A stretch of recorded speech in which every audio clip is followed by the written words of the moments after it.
Here's a couple ways that you can sell your rental property during this pandemic. If you've been paying attention to the market, you've probably been noticing there have been a few more homes that have been coming up on the market for sale, but they're mostly rented out. Landlords could be selling for a variety of different reasons, whether or not they're just tired of being in the business. Maybe the tenant fell on hard times during this pandemic and they just can't afford to pay right now.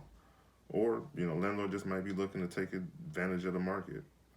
It's a seller's market right now. Home prices are continuously to rise. So they could fall under a variety of any of those categories. But let me give you a couple of tips to help you go about best getting that sold in this market. Number one, decide what type of sale you want. Whether or not you're looking for a retail buyer, meaning that new buyers coming in with a mortgage, more than likely going to make it their primary residence.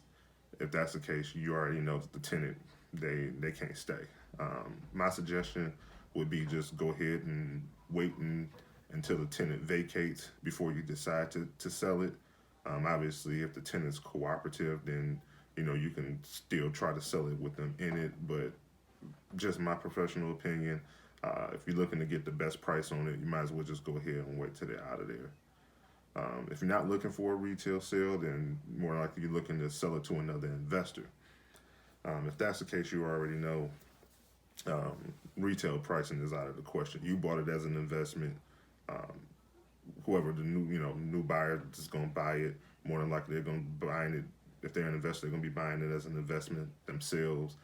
They got a certain ROI that they're expecting, so don't expect retail pricing if you're looking to keep the tenant in place, and then you're just going to have another investor pick it up from you. Number two, communication with the tenant. Definitely got to have some type of communication, whether or not you want to let them know that the property is for sale. Obviously, that's up to you.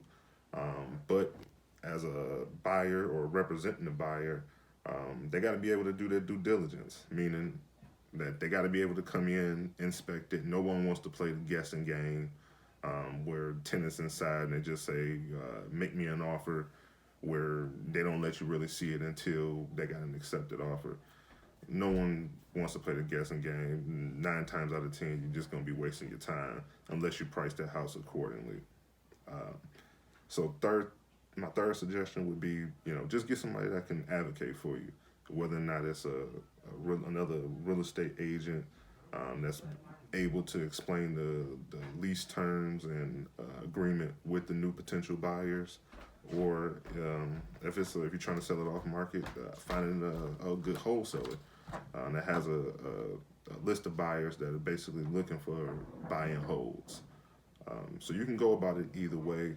I just wanted to shoot this quick little video to give you guys a few little pointers on how to best go ahead and get this thing sold in this market, because I'm starting to see a lot of these properties pop up on the market, but unfortunately a lot of them not selling. So hope y'all found this helpful.